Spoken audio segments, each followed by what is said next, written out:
Olá, boa noite. Vou esperar as pessoas começarem a entrar. A Lu também entrar aqui. Vou lá só tentar fixar. Oi, Fabiano, tá me ouvindo? Oi, Lu. Já vou te chamar, Lu.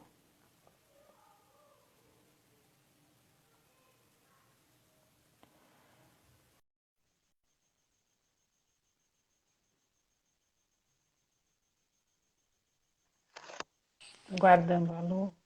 Oi, Lu. Olá, boa noite. Boa noite, tudo bom? Tudo bem, você, Miriam? Tudo jóia. Vou estar Olá, esperando aqui as pessoal. pessoas. Tá me ouvindo bem, Lu? Tá perfeito. Então Você tá, me tô ouve te bem? ouvindo. Te escuto também, te ouço bem aqui. E esperar uns minutinhos, as pessoas estão entrando.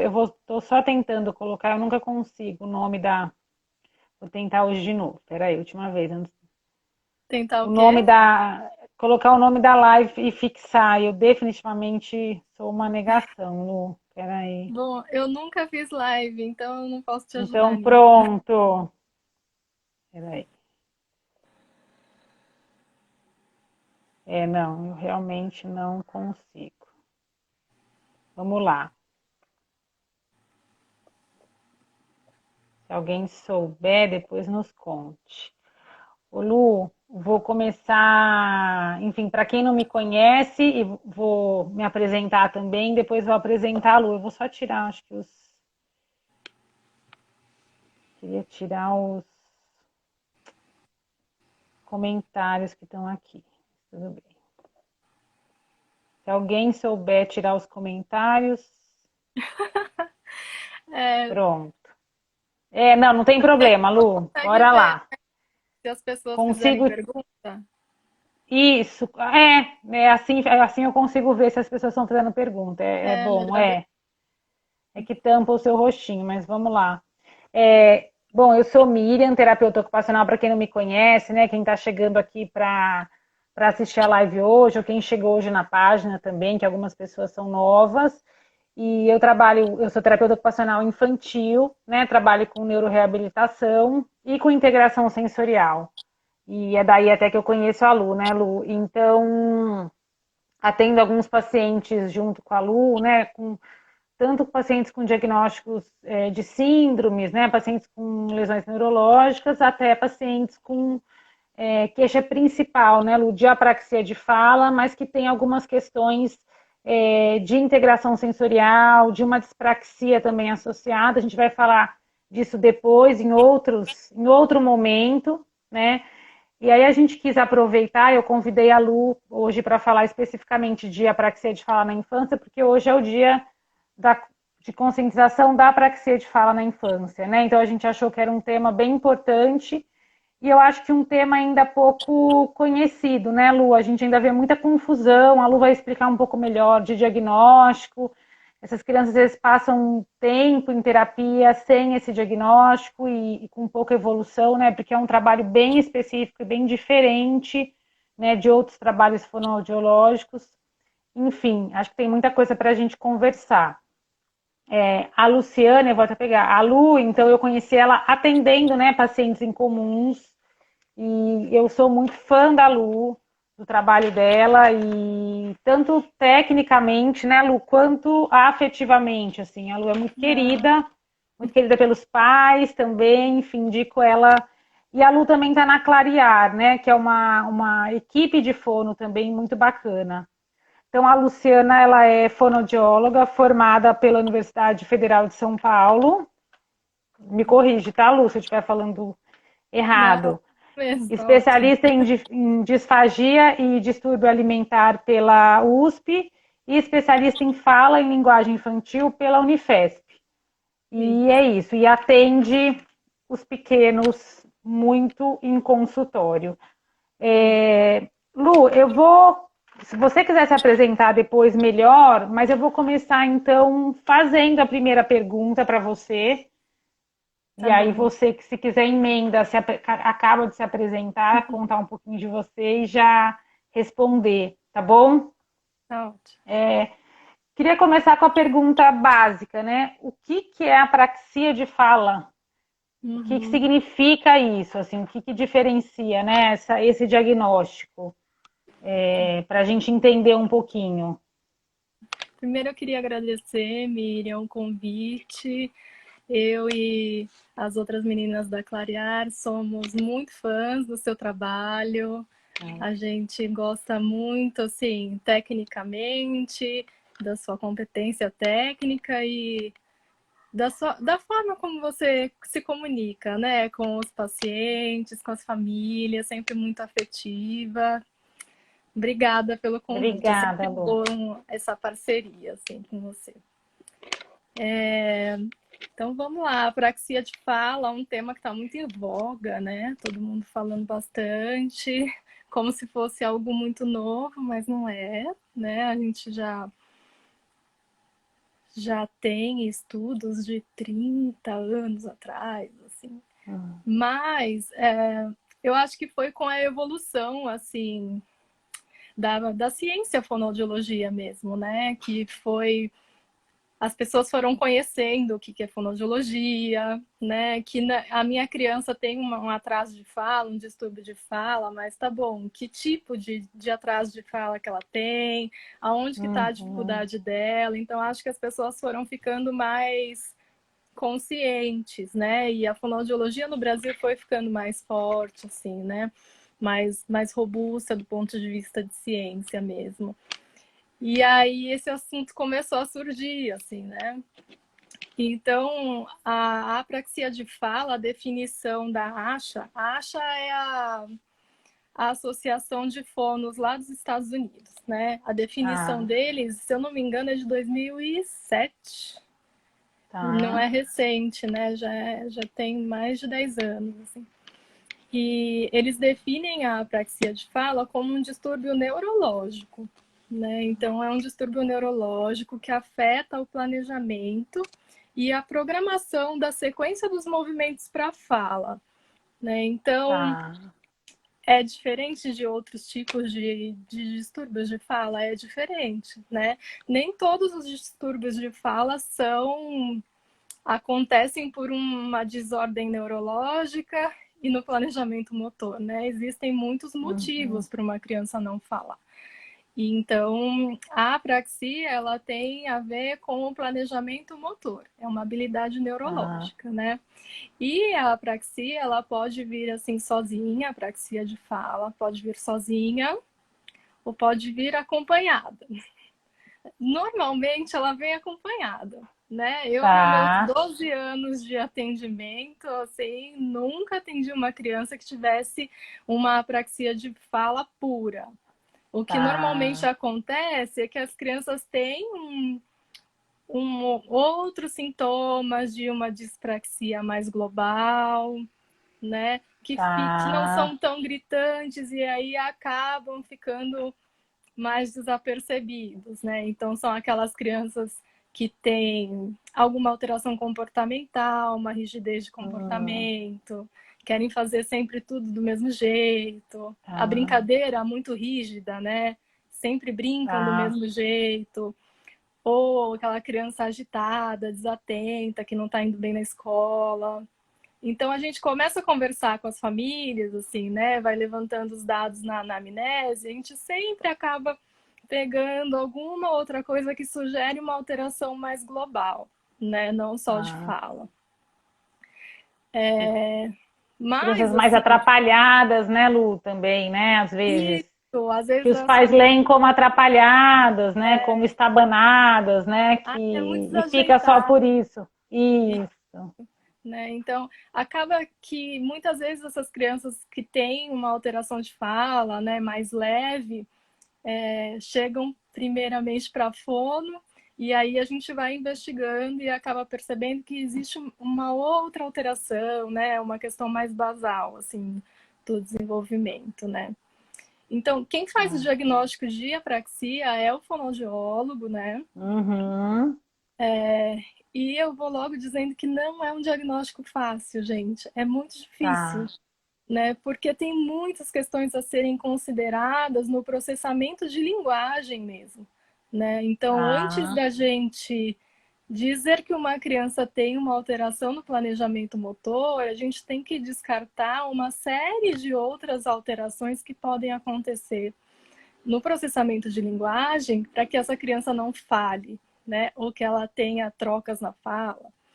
tá. Então, às Me dá vezes a gente... exemplo, Lu. Oi, desculpa. O que você está falando, né? Que você precisa garantir que algumas coisas estejam íntegras para poder descartar e aí falar, não é uma questão do planejamento. É, Isso. o que você precisa considerar, assim, para. O que pode confundir esse diagnóstico, Lu, melhor dizendo, assim?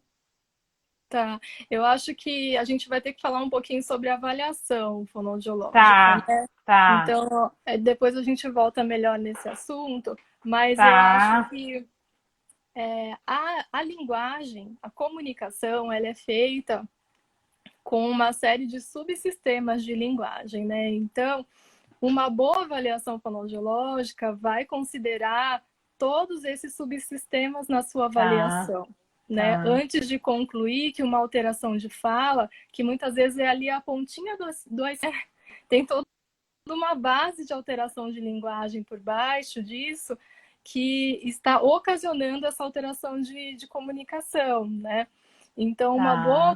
uma boa avaliação fonoaudiológica vai sempre considerar todos esses subsistemas. E a fala é um deles, né? A fonologia, a praxia de fala. Você está Mas depois a contando gente... também. Tá. E o que você está falando é que, né, não é um diagnóstico fácil, porque às vezes a gente também vê no consultório muito essa queixa, né? Ah, ele já passou em avaliação quando ele era menor, mas ninguém fechou esse diagnóstico. Mas não Uhum. é, né, Lu, também. Não é que você vai ver a criança uma vez e você vai conseguir necessariamente fechar esse diagnóstico também. É isso que você está contando, né? Você vai ter que fazer uma avaliação Isso. bem extensa dessa E às criança, né? Miriam, assim, a gente não consegue fechar esse diagnóstico na avaliação. Muitas vezes a criança tem Tá, que entrar em prova terapêutica, ficar 6 meses em tá, terapia, para a gente ver tá, como ele evolui para uma terapia voltada para a apraxia, né? E aí sim tá. concluir se ele tinha mesmo uma apraxia de fala ou se as questões de outras questões de fala é que estavam atrapalhando, né? Então, Entendi. existe até uma discussão no mundo científico mesmo com relação a isso, Tá. assim, porque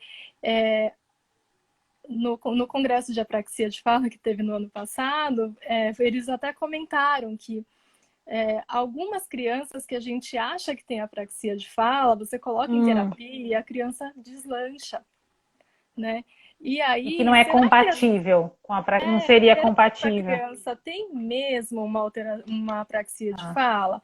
Ou será que tá, era um atraso motor, né, na fala? tá, E aí a gente consegue, com pouco tempo de terapia, porque o que se discute é que talvez então a apraxia mesmo de fala sejam esses casos muito, muito graves, que muitas vezes nem tá, sequer conseguem verbalizar, né? Mas isso é uma discussão muito teórica ainda, né? Na tá. prática é isso, a gente faz avaliação, tem que ser uma avaliação muito completa de linguagem, né? E aí coloca a criança em terapia. Mas, Tá. de qualquer forma, existem alguns sinais que a gente consegue Eu ia te ficar com, perguntar, com, com uma Ô Lu, visão que assim, a gente sinais, consegue ficar com uma lanterninha acesa, sabe? tá? E que sinais pensa? Tem muito pai, né, e mãe que acompanha aqui enfim, de crianças, né, que tem alguma alteração. Eu ia te perguntar assim, que sinais, tantos profissionais, né, que não são fonos, como eu, físio, né, psico, e os pais, os professores, que sinais que a gente pode observar, não para fazer o diagnóstico, mas para levantar a possibilidade que essa criança precisa de uma avaliação mais especializada, né, desse ponto de vista. Que sinais essa criança tem que o atraso de fala tem a ver com o planejamento do movimento, né, que é isso um pouco que você está falando. Assim, alguns dados da história da criança já chamam muito atenção, né, Mi? Então, bebês que são muito silenciosos, que não vocalizam, até 1 ano de idade, não vocaliza, não produz nenhum som, algo errado tem, né? Então, não, Tá, não é esperado. Claro, eu estou dizendo de crianças que têm audição preservada, né? Que não tem outra explicação para que elas sejam tão silenciosas, né? Ou então uma criança de 1 ano e 2 meses que não fala nada ainda, não fala papai, mamãe, palavras simples, né?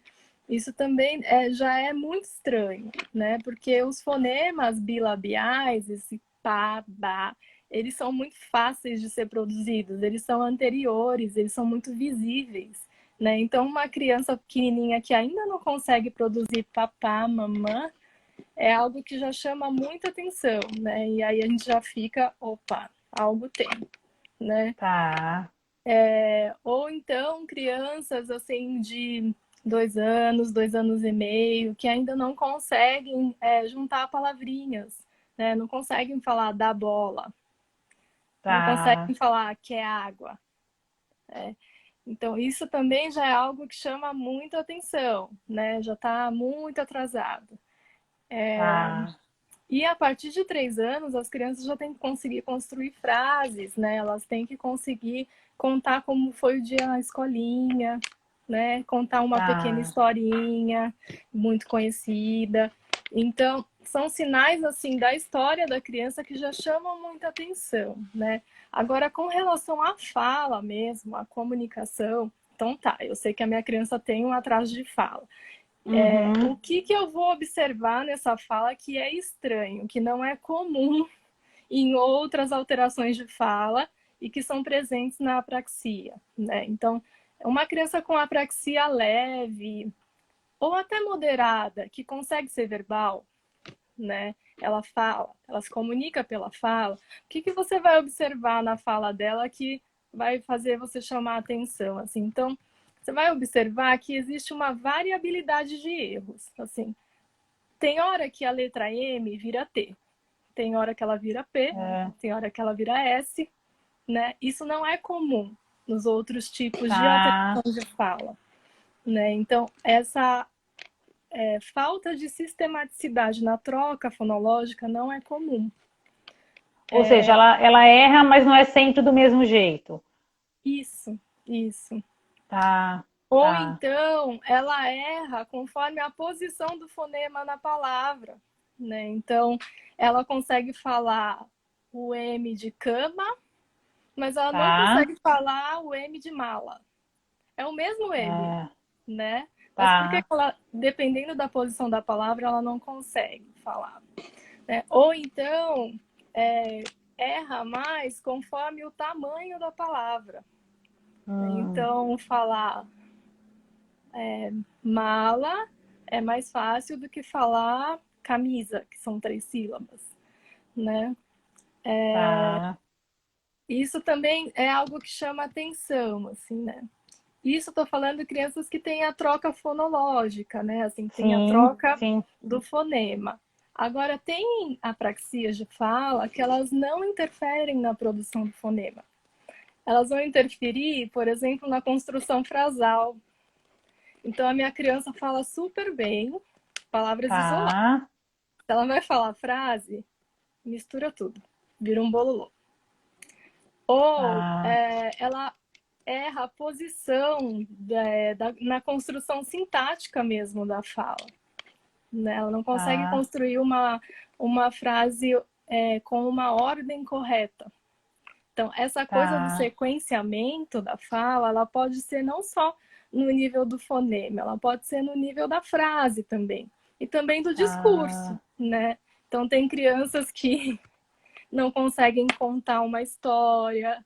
A mamãe pergunta como foi o dia na escola e não consegue, né? Ou solta uma Tá. palavrinha apenas. Então, nem sempre essa apraxia de fala vai afetar o nível do fonema, às vezes é no discurso, né? E às vezes nem no discurso às vezes não é linguístico, às vezes é o que a gente chama de aspectos suprassegmentais, que são referentes ao ritmo. Então, a Traduz, criança, Lu. eu vou falar, que fala muito rápido, ou fala muito monótono, não tem variação na entonação, né? Tá. Ou é uma criança que tem uma incoordenação, assim, na intensidade da voz. Ora sai alto, ora sai baixo, né? Então, são aspectos referentes à sonoridade da fala. Ô, Lu, eu tenho alguns pacientes com apraxia de fala que falam cantando. Tem a ver com isso, então, que você está contando. Que a gente. Tem sim. Ele fala o tempo. Eu tenho As crianças, né? Eu tenho uma que coloca entonação de pergunta em tudo. Mesmo numa afirmação. Elas, por exemplo, se ela vai falar, eu fui para a escola. Eu fui para a escola? Né? Então, isso atrapalha muito a comunicação dela, né? Sim. Do ponto de vista funcional, né? Sim. Agora, nos casos mais graves, né, Miriam, que são os casos que não são verbais, que não falam, né, ou falam pouquíssimas palavras, o que a gente vai observar? São crianças que as famílias sempre referem, e depois a gente vai fazer a avaliação, e é verdade, que eles têm uma compreensão oral muito melhor do que o que eles conseguem expressar. Parece que eles estão entendendo tudo, né? Mas não conseguem se comunicar por meio da fala. São crianças que acabam substituindo a comunicação verbal pela comunicação gestual, né? Então, eles apontam, fazem gestos, expressões faciais. Ou crianças que têm uma dispraxia mais global, acabam que não tem como se comunicar, porque ela não consegue falar e ela não consegue fazer gestos, né? E nem usar o corpo para se comunicar. Então, essas crianças que têm uma apraxia de fala muito grave e que têm uma dispraxia associada, né? Normalmente elas são confundidas com autistas. Porque como elas não conseguem se expressar de nenhuma forma, né? Acaba que parece que a criança não consegue se comunicar. Não interage. Não interage, isso, exato. Então, como que a gente vai fazer, né, o diagnóstico diferencial nesses casos? A gente tem que colocar a criança em terapia e ver como que ela evolui. Como que ela responde. Isso, né? O Lu, tem tiveram algumas perguntas, eu vou falar só o seguinte, como é um assunto bastante denso, né, assim, a gente vai deixar as perguntas para o final, né, e aí se der tempo a gente responde, que eu acho que algumas perguntas aqui vão ser respondidas na fala da Lu durante a live, e aí depois a gente se compromete, né, se essas perguntas não forem respondidas, a gente responde de alguma maneira, eu ou a Lu, tá bom? Por post, então a gente não vai deixar sem resposta, mas é só para a gente conseguir falar do conteúdo, né? Eu tinha até colocado aqui o que diferencia de um outro atraso, mas acho que você já acabou falando, né? Dessas diferenças dos outros atrasos de linguagem. Não sei se você quer acrescentar alguma coisa em relação a isso, Lu. É legal a gente falar um pouco da avaliação, então, né, Miriam? Porque então toda criança que não fala vai ter apraxia de fala? Não, gente, não necessariamente, né? Então é a avaliação da fono que vai dizer se essa criança tem alterações em outros subsistemas de linguagem, né? E é isso que é importante. Então, quando a sua criança vai fazer uma avaliação com fono, e a avaliação é super importante, eu gosto muito de frisar isso, gente, porque é a avaliação que vai nortear o nosso tratamento, né? E vai nos dizer quais vão ser os objetivos para o tratamento. Do tratamento. Né? Então, aquela criança que fica anos em terapia e nunca evolui, né? Tem algo errado, né, gente? Então, o que está sendo trabalhado? Quais são os objetivos, né? Vamos conversar com essa profissional, né? Acho que as famílias podem e devem, né? Ter um papel mais ativo mesmo, assim, né? No processo terapêutico, né? Então, quais são os subsistemas de linguagem que você está trabalhando, né? Qual é o objetivo para essa habilidade ser trabalhada agora, nesse semestre, e para o próximo, né? Qual que é o planejamento, né? Então, quando a Uhum. gente faz uma avaliação de linguagem, a primeira coisa que a gente tem que avaliar é a pragmática, que é o uso funcional da comunicação.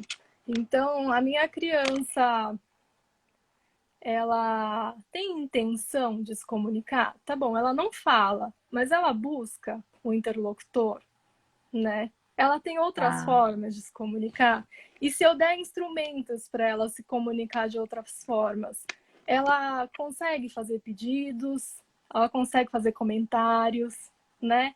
Quais são as funções de linguagem que essa criança usa? Então, isso acho que é a primeira coisa que a gente precisa saber, né? Avaliar. Avaliar. Então, depois tem a maturidade simbólica, que é importantíssimo para o desenvolvimento de comunicação, porque quando a gente sequencia um monte de sons, o B, o O, o L e o A formam bola. Então, isso é muito abstrato, né, gente? Então, aquela sequência de sons, elas simbolizam um Um objeto que objeto. é redondo, que eu uso para brincar, né? Então, se a criança não tem simbolismo nem na brincadeira, nem no uso dos objetos, né? Nem não faz de conta, como que ela vai ter simbolismo para adquirir vocabulário, né? Então é muito importante avaliar a maturidade simbólica. E aí, assim, existem muitos testes já que avaliam compreensão de linguagem, né? Separado da expressão. Isso é muito legal Tá. também, porque as crianças com apraxia de fala, elas vão ter esse gap, assim, né? Então, por mais que elas tenham Entre uma alteração, compreensão e expressão. exato, por mais que Tá. elas tenham, algumas têm, né? Atraso também na compreensão da linguagem, você vai notar que mesmo com atraso na compreensão, esse atraso é muito menor do que da expressão, né? Então, uma criança que Tá. responde para os testes lá de 3, 4 anos, ela tem 5, ela responde para os testes de 3 a 4 anos na compreensão, mas na expressão ela responde para 1, né?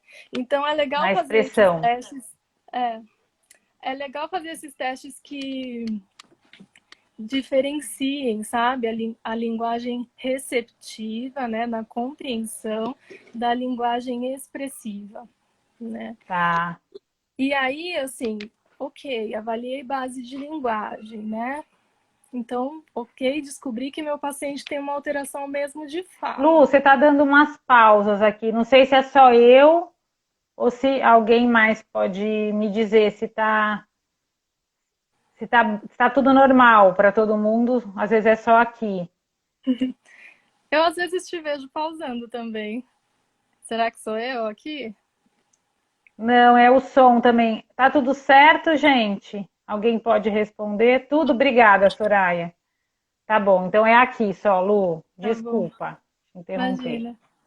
Então, assim, ok, avaliei, né, base de linguagem do meu paciente. Então, descobri que realmente ele tem uma alteração de fala, né? Ele está tudo bem com a base de linguagem dele. Então, dentro das alterações de fala, o meu paciente tem dificuldades fonológicas, né? Então, ele sabe discriminar sons, ele percebe a presença de sons. Então, meu paciente tem uma Tá. dificuldade articulatória, ele tem hipotonias de musculatura, ou a estrutura óssea dele está ok, ele consegue produzir aquele fonema com essa estrutura que ele tem, né? Ok, então, como que está o planejamento motor do meu paciente? E aí sim, né, eu consigo pensar em planejamento motor. Então, veja como a avaliação de linguagem ela é muito ampla, né? Então, para a gente chegar Uhum. nesse diagnóstico, muita coisa tem que ser avaliada, né? Então, o que acontece muitas vezes é que, mesmo com essa avaliação gigante, a gente fica com algumas dúvidas, né? E muitas vezes, eu Tá. até vou falar um pouco das comorbidades, então, né? Muitas vezes o que acontece é que a gente descobre que a nossa criança tem sim uma alteração de praxia, mas também tem alterações Hum, em outras áreas. Então, o trabalho não vai ser só ficar treinando o sequenciamento de sons, né? O trabalho vai ser tá, treinar praxia de fala, mas vai ser também trabalhar pragmática. Então, vai ser treinar praxia de fala e também ensinar vocabulário, né? Então, por isso que uma avaliação completa ela é importante, senão vira só...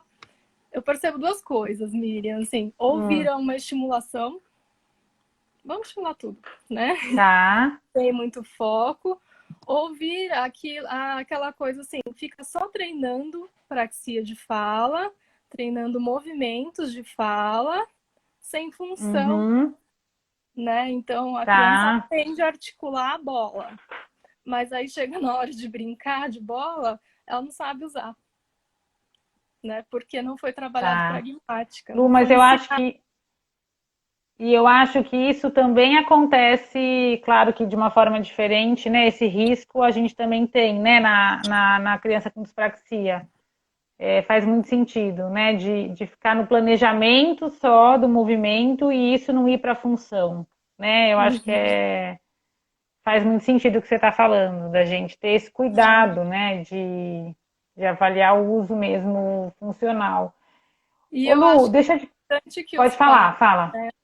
Acho que é importante que os pais tenham esse olhar também, né? Porque muitas vezes os pais eles depositam muito a confiança no terapeuta, né? E aí acabam que não questionam muito, né? Então, se os pais são os detentores também do conhecimento, né? Eles têm mais argumento, assim, né? Para questionar também. Então, quando as Claro. nossas crianças por exemplo, têm uma alteração funcional de comunicação e elas não conseguem se expressar verbalmente de forma funcional, né? Então, é trabalho do fonoaudiólogo trabalhar, ensinar essa criança a se comunicar de outras formas também, né? Então, não é porque eu estou usando um sistema de comunicação alternativa que eu estou abandonando a fala, né? Então, as duas coisas podem andar juntas, né? Caminhar Então, juntas, né, Lu? claro, elas podem.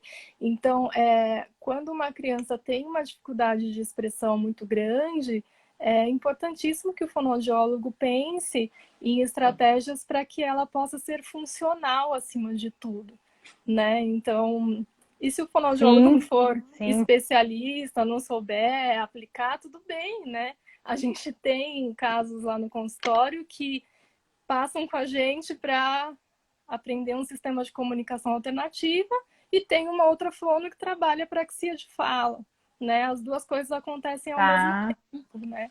É possível. É possível e super legal, por sinal. E na verdade vai ajudar, né, Lu? A minha sensação é que essas crianças, quando elas descobrem como é bom se comunicar, né, seja da forma que for, elas vão querer cada vez mais se comunicar, né? Acho que mais para frente a gente vai falar um pouco das outras patologias associadas, mas adiantando um pouco, né? O que eu percebo no consultório é que, por exemplo, nas crianças com autismo, né, que a apraxia de fala também é muito comum nessas crianças. A gente vai falar mais para frente.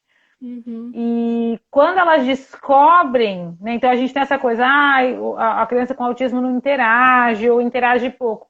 Mas, na verdade, às vezes é um pouco o que você falou, é tão difícil se comunicar, né, por conta, em alguns casos, da apraxia, do planejamento, é tão difícil que eu também vou desistindo disso, né? Porque aí no caso do autismo tem a questão da interação, que é um esforço tremendo, mais a questão do planejamento motor da fala, que é outro esforço. E aí, Uhum. quando essa criança, quando a fono começa com a comunicação alternativa, que é o mais acertado nesses casos, de repente a fala vem. É como se a criança se descobrisse como é bom se comunicar. E aí, né, o trabalho do planejamento motor tem um efeito. Eu vejo muito isso. Sim. Depois a criança até meio que é, começa a usar a fala mais efetivamente. É muito, até meio surpreendente para gente que não está ali com a fono. Existem, Porque, né, você começa. Outro dia eu né? brinquei que a fono me orientou como usar uma prancha de comunicação alternativa, que estava difícil para eu conseguir, uma criança com autismo mais importante, né? Assim, de interação. E aí eu aprendi, e aí nós conseguimos usar, e foi super legal. Aí 3 sessões depois meio que foi desnecessário, porque tudo que estava ali naquela prancha, né? Claro que Uhum. outras coisas não. Ela já estava conseguindo verbalizar, e ela fazia muito tempo que ela estava comigo. Então foi um salto assim que me surpreendeu, mas que Uhum. teve muito a ver com ela com ela perceber que eu entendia ela, né? Sim. Então é bom ser entendida. Então eu vou, né? Não sei, eu sinto muito isso como terapeuta, dessas crianças, né? E na praxia de fala, mesmo as crianças que não têm autismo, né? Isso eu acho que a gente vê muito, né, Lu? Elas vão meio que, em alguns casos, as crianças mais velhas, elas vão ficando meio desistindo, né? Quando vai ficando muito difícil, né? E não tem Sim. alternativa. E aí, no caso, no uso da comunicação alternativa, assim, já existem vários estudos mesmo mostrando que a comunicação alternativa ela ajuda na fala, né? Porque pela questão da funcionalidade, então a criança passa a se sentir capaz de se comunicar, isso é uma questão muito importante, mas também por motivos de planejamento motor mesmo, né? Então, Uhum. a figura ali, ela acaba se tornando uma pista visual para minha criança, né? Para que ela consiga antecipar que vai usar aquela palavra. Então, Uhum. aquele número reduzido de palavras numa pasta temática, numa prancha temática, então eu coloco ali 12 palavras referentes àquele contexto de brincar de bola, por exemplo, Uhum. né? Eu acabo repetindo muito mais aquelas palavras do que se eu estivesse brincando de forma muito aleatória, sem selecionar Tá. palavras-alvos, né? E a repetição, ela é super importante para as crianças com apraxia, né? Uhum. Então, ela acaba se tornando um recurso, a comunicação alternativa acaba se tornando um recurso que ajuda também no planejamento motor, né? E na Tá. funcionalidade, com certeza. Ô, Então, Lu, pode falar. e além da fala, né, mudando um pouco, a gente está falando aqui da linguagem, da fala, né? E você até falou, a gente não está falando de fala, né? A gente está falando da questão da linguagem, você já deu até, né? Explicou bastante como é rico, né? Essa questão. Mas além da questão da linguagem, essas crianças podem ter outras funções comprometidas, outras funções orais comprometidas, como é uma dificuldade de planejamento do movimento, a gente pode ter outras pistas de dificuldades, de movimentação dessa boca, enfim. O que mais que a gente pode observar além da questão da linguagem? Tá. Então, as crianças com apraxia de fala, elas têm apraxia de fala, né? As crianças que têm outras dificuldades de movimento com a boca, elas têm uma apraxia oral ou não verbal, né? Que são Hum, os movimentos que a gente não, que a gente utiliza para outras coisas que não são verbais, né? Então, uma tá, coisa não necessariamente está vinculada à outra, né? Uma criança tá, pode ter só apraxia de fala ou só apraxia oral ou as duas coisas juntas, né? tá. Então, por exemplo, quais são os sinais de apraxia oral, né? O que, que a gente pode observar de dificuldades? Então, criança que não sorri, que tem pouca expressão facial, criança que não consegue assoprar, brincar de bolinha de sabão, né? Assoprar a velhinha do bolo, Tá, criança que não aceita escovar os dentes, né? Crianças que têm dificuldades alimentares. E aí a gente vai fazer a avaliação de disfagia, aí tá tudo bem. Músculo forte, pode engolir com, com tranquilidade, não tem nenhum sinal de tá, broncoaspiração, mas mesmo assim não aceita alimentos duros. Ou umas coisas tá. estranhas, assim, não aceita alimentos vermelhos. só come coisas crocantes, né? Então, Tá, começam a ter uns sinais, assim, referentes à parte mais sensorial mesmo, né, da boca, assim. tá, Então, essas outras funções que não são fala, elas também podem ser avaliadas pelo fonoaudiólogo. Normalmente, o fonoaudiólogo que trabalha com linguagem e comunicação, ele não avalia funções alimentares, né? tá. Mas existem fonoaudiólogos que fazem as duas coisas, né? Então, percebendo que a sua criança tem essa dificuldade para outras funções, talvez seja legal conversar com a fono ou procurar uma fono que também trabalhe com essa outra parte. Tá. Porque não necessariamente uma coisa está vinculada à outra. Então, o que eu vejo às vezes acontecendo, Miriam, é, por exemplo, para eu produzir o fonema F, eu tenho que deixar o ar escapar pela minha boca, né? Tá. Daí eu vejo profissionais ensinando a criança a soprar bolinhas de sabão, porque vai ajudar a produzir o fonema F. Não vai. É. Porque uma coisa não tem relação com a outra. Para as crianças com apraxia, talvez uma criança com Tá. distúrbio fonológico, com distúrbio articulatório, isso vai ajudar muito. Mas para a criança com Tá. apraxia, se você não ensinar o movimento de fala na fala, não vai ajudar, né? E aí fica anos soprando bolinha de sabão. A E criança não demora vai. anos para aprender, né? Porque é super difícil para eles. E aí não ajuda na produção da fala. Então, são trabalhos separados. Algumas crianças precisam dos dois trabalhos, né? Tá. Das duas ajudas, mas uma coisa não influencia na outra.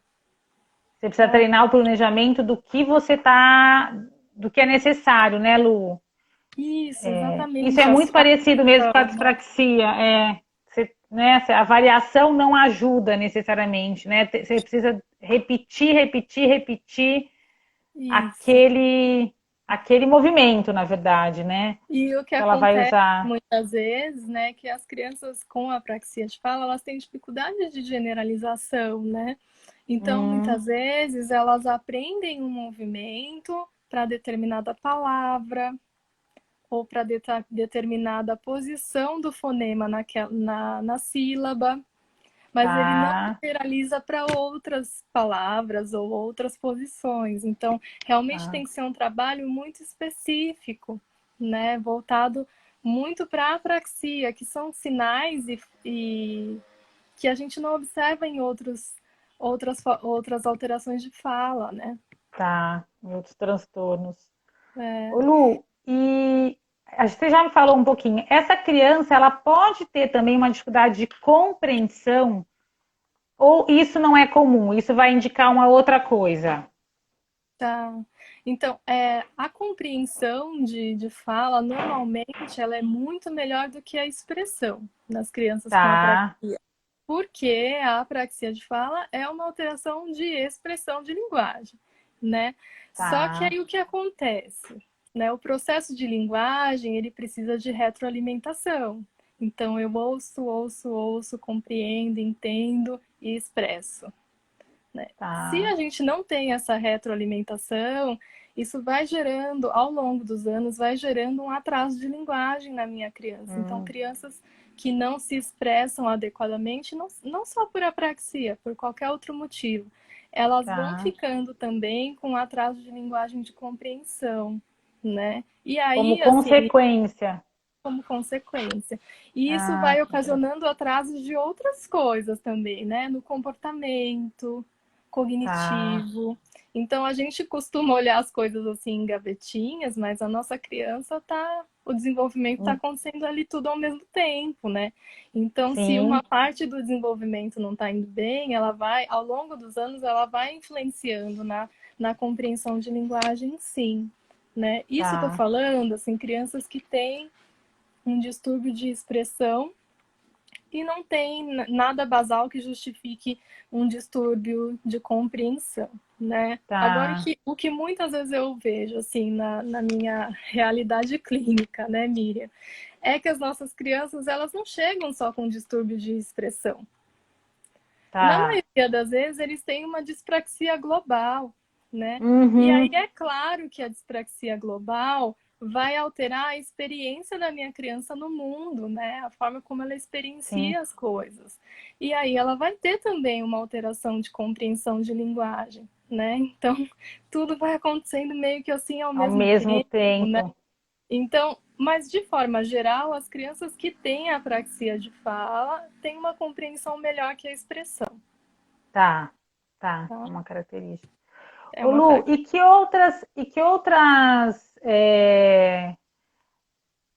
síndromes ou patologias, a gente até falou aqui do autismo, né? Que a gente está falando da apraxia de fala como, como um evento, como uma patologia que ela pode vir sozinha, né? Como você falou, pode também ter uma apraxia oral, mas na verdade ela pode vir sozinha.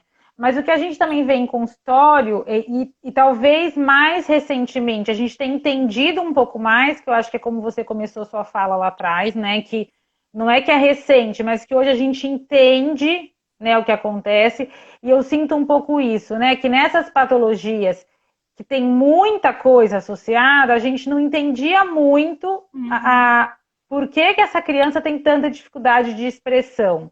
Então ficava tudo na conta do, por exemplo, dando um exemplo do autismo, né, que eu atendo muito, ela não fala, ela não verbaliza porque ela não interage. E aí, na verdade, você tem um outro autista que também tem uma dificuldade de interação e que fala muito bem, né? Então, assim, começou a se olhar para essas diferenças.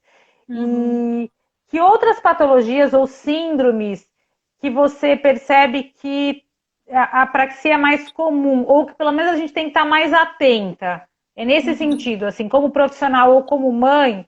Então, você tem uma criança com síndrome de Down, você tem uma criança com autismo, que tem um atraso de fala muito importante, né? Ai, será que eu tenho que pensar nesse diagnóstico? Então, é nesse sentido, né? Se tem algumas síndromes que falam mais a favor, né, da apraxia de fala. Os estudos de prevalência ainda são bem escassos, né, Miriam? Tá, Até porque tá. o diagnóstico também é bem recente, mas o que a gente sabe é que muitas vezes a apraxia vem associada, né, vem coladinha com outro diagnóstico maior, né? Então, por exemplo, o autismo que você já citou, muitas vezes eles têm uma apraxia de fala associada ao autismo. Então, Uhum, é importante saber essa diferença, né? Em que a minha criança com autismo vai precisar de terapia de linguagem, mas talvez ele também vai precisar de terapia para apraxia de fala, né? uhum. Então, são enfoques diferentes. Se a sua fono tiver formação nas duas coisas, ela consegue atender as duas coisas, mas não necessariamente. Então, as famílias têm Tá, que estar atentas, né, a isso. tá, A síndrome de Down é super frequente. Assim, eu li um estudo tá. que até 60% das crianças com síndrome de Down têm alguma alteração no planejamento motor da fala, que pode ser Olha, apraxia ou outro tipo, né, de alteração motor. tá. Então, a síndrome de Down é assim, alarmante, é gigante. Sim, sim, sim. Epilepsia, síndrome de Tá, Rett. Existem várias outras síndromes que vão trazer alterações motoras, né? E, tá, consequentemente, alterações motoras também para a fala. tá. A abrapraxia, não sei se vocês conhecem, aqui no Instagram acho que eles estão como Apraxia Kids, ou Apraxia Kids Brasil, não lembro. Depois eu ponho, vou procurar também. Eu Então, tenho eles aqui, estão fazendo umas lives super legais agora, né? Por conta tá. do dia da conscientização para apraxia de fala. E acho que no dia 25, se eu não me engano, vai ter uma live que vai falar sobre as questões genéticas e médicas da apraxia, como que estão essas pesquisas, assim. Acho que vai ser bem legal a Que gente legal. acompanhar e ver quais são as novidades, né, com relação a essa Sim. questão médica mesmo, porque normalmente as famílias chegam falando pra gente é que não, ele já foi no neurologista, tá tudo bem, né? Ele não tem nenhum problema neurológico. Mas a apraxia é uma alteração funcional, né? Então, muitas vezes o exame vai realmente tá normal, Uhum, tomografia, né? uhum. Eletro, tudo normal. Então, a gente ainda precisa de muito estudo né, para entender o que está causando essa alteração funcional na criança, né? Se tem alguma alteração genética, se tem alguma alteração de metabolismo, a gente ainda não sabe, né? Vamos ver, Tá, vou assistir essa live também, vamos ver o que tem de novidade.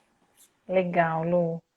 E as causas, então você está me contando isso, né? As causas da apraxia de fala não se tem muito, enfim, informação, Lu. É tudo muito Ainda novo. não, é tudo muito novo, muito recente, ainda não se sabe, né, E da onde tem que... uma incidência na dispraxia, Lu, desculpa, gente, só vou. Na dispraxia, o que a gente observa na dispraxia global, né?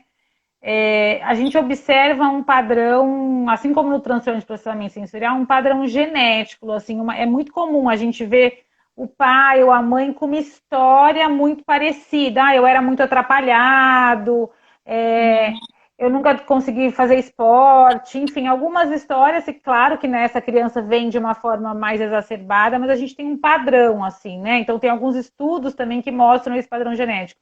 Na praxia de fala, isso acontece, Lu? Você tem o pai ou a mãe que relatam isso? Ou tem estudos que mostram esse padrão genético, essa ligação? O que os estudos mostram é muito inconclusivo, Miriam. Então, assim, existem Tá, casos que tem e casos que não tem. Então, a gente não pode dizer que é uma tá, verdade absoluta, né? O tá. que acontece é que a gente já sabe que a apraxia de fala ela é muito mais prevalente em meninos do que em meninas. Olha, Assim como tá. a maioria Dos das alterações atrasos de comunicação, de né? comunicação. A maioria, gagueira também, por exemplo. Tá, Então, isso é uma coisa que a gente já observa, já né? sabe, tá. Agora, com Legal. relação ao padrão genético, a gente ainda não sabe, é tudo muito inconclusivo. Tá bom. E Lu, e como a gente está, até porque a gente tem menos de 10 minutos aqui antes de acabar a live, exatamente, a gente não falar de como ajudar esses pequenos, Lu, o que tem de tratamento, né? Enfim, eu acho que isso é uma coisa que todo mundo quer ouvir também, né? Os pais e os profissionais. Tá. Então, a apraxia de fala, ela é uma alteração muito específica, né, gente? Então, assim, procurem fonoaudiólogos que sejam especialistas em linguagem infantil, né? Existem várias formações em métodos de tratamento para apraxia de fala. Não sou defensora radical de nenhum método. Eu acho que a gente tem que Uhum. avaliar o que a nossa criança precisa, né? Mas eu percebo que acaba sendo uma forma dos pais terem certeza que que aquela fono vai saber o que está fazendo, sabe? Sei. Porque pelo menos ela vai ter uma formação no método que é específico para apraxia, né? Então, mas o que a gente pode fazer assim com relação à ajuda, né, na comunicação para nossa criança, assim? Então, primeiro que a estrutura da terapia de fono para essa criança vai ser diferente, né? Então, essa criança ela vai precisar de muito mais pistas para auxiliar a produção desse fonema, daquele fonema escolhido, do que uma criança que não tem apraxia. Então, quais são as Ah, pistas que são boas para o meu filho, né, para minha criança? Pistas visuais, por exemplo, fotos de boquinha, né? tá. Pista auditiva, então a fono fala e vai modelando a fala do seu filho, né, junto. Ou pista tátil, que é o famoso prompt, né? Nem Tá. toda criança tolera prompt, gente, né? Porque tem criança que Tá. não tolera toque, né, no O rosto, na toque. boca, né? Pista gestual, então existem os métodos da multigestos, né? Que um gesto da mão ou perto da boca vai representar aquele fonema. Hum, Pistas metacognitivas que envolvem cognição. Então, você vai falar do movimento para o seu paciente, né? Ah, eu vou encostar o meu dente no lábio de baixo e vou assoprar. Faca. Né? Então, hum, você fala sobre o movimento. Então, a Tá, terapia da criança com distúrbio fonológico, ela não precisa ser assim tão cheia de pistas, né? Eles pegam mais rápido. A criança com apraxia de fala, eles precisam de mais pistas, né? Mais input, tá, né? Então, a criança com apraxia de fala, ela vai precisar muito do seu feedback também. Então, tá. não é falar muito bem para qualquer tentativa, né? Ele precisa saber exatamente o que ele produziu, porque ele não consegue perceber sozinho que ele tentou fazer Fá e ele fez Pá. Né? Você tem que falar, Tá, não, você não colocou o dente no lábio. Você tem que encostar o tá. lábio, o dente no lábio. Você encostou lábio com lábio, né? Então, a terapia tem que ser com um feedback muito mais presente, né? E a escolha das palavras também, né, gente? Isso é muito diferente de uma terapia tradicional. Então, quando a gente vai escolher qual fonema a gente vai trabalhar com o nosso paciente, ok, escolhemos, né? Então, qual fonema em qual palavra? Porque pode ser mais fácil produzir o F com A do que o F com O. Então, a gente tem que considerar a coarticulação também na hora de escolher a palavra-alvo, né? A posição do fonema dentro da palavra vai ser na última sílaba, na primeira sílaba, né? Então, esse tipo de raciocínio também não existe num distúrbio fonológico. A gente não precisa ficar pensando nisso, né? Numa terapia de apraxia de fala, a gente precisa. Tá. Então, o que mais que a gente pode fazer para ajudar nosso paciente? Previsibilidade, né? Então, eu sei que nesse dia eu vou trabalhar tal palavra, mais. Então, eu vou usar essa palavra muitas vezes com pista visual, né? Com uma pranchinha de Ah, comunicação alternativa. E aí eu vou repetir muitas vezes essa palavra, dar muitas oportunidades de repetição para essa criança, dentro de um contexto, de uma brincadeira, mas sempre ah. exigindo muita repetição, né? É, É. não é A repetição só repetição é por repetição. importante. É. Não é só ficar mais. Né? Você tem que colocar numa brincadeira, numa Num função, né? contexto. Num contexto, mas quanto mais repetir, melhor. Né? Então, para Tá. algumas crianças, crianças mais graves, a gente vai precisar selecionar menos palavras-alvo para trabalhar Hum, por sessão. Para outras que não têm uma alteração assim tão grave, a gente consegue trabalhar um fonema com mais palavras, né? Então, definir também a severidade da apraxia é importante no planejamento terapêutico, né? não. Porque crianças que são muito graves, se a gente colocar muitas palavras, eles não vão conseguir aprender, né? E aí, gente, a Elizabeth Gilch é uma fono bastante famosa com relação a essa questão da apraxia, porque ela foi para fora estudar, fez muitos cursos, né? Ela pesquisou bastante com relação a isso. Ela vai fazer uma live na quinta-feira que vem falando sobre tratamento. Eu não sei se vai ser Ah, que muito legal, focada Lu. para profissional, sabe? Se vai ser para profissional ou para pais, Tá, mas eu acho que tá, vai ser bem legal a gente acompanhar também. tá. Eu ponho depois aqui, Lu, você me passa essas lives que você falou e o Instagram da a Praxis. É isso, e a gente coloca. Ô, Lu, Tá. a gente tem menos de um minuto, Ah, então exatamente, faltou muita coisa. Vamos fazer uma live número 2 com a Luciana. eu topo. É, tem muito assunto, né? Nossa, a praxia, não é, Lu? Eu tô adorando ouvir. Eu quero agradecer muito a Lu, de ter Ah, aceitado o convite. E eu vi, assim, que né, tem muitas dúvidas aqui, conforme a Lu foi falando, muito pertinência ao que a Lu está trazendo. E a gente falou, né, que não ia dar tempo de responder, senão a gente não ia conseguir falar. Então, quero agradecer a Lu.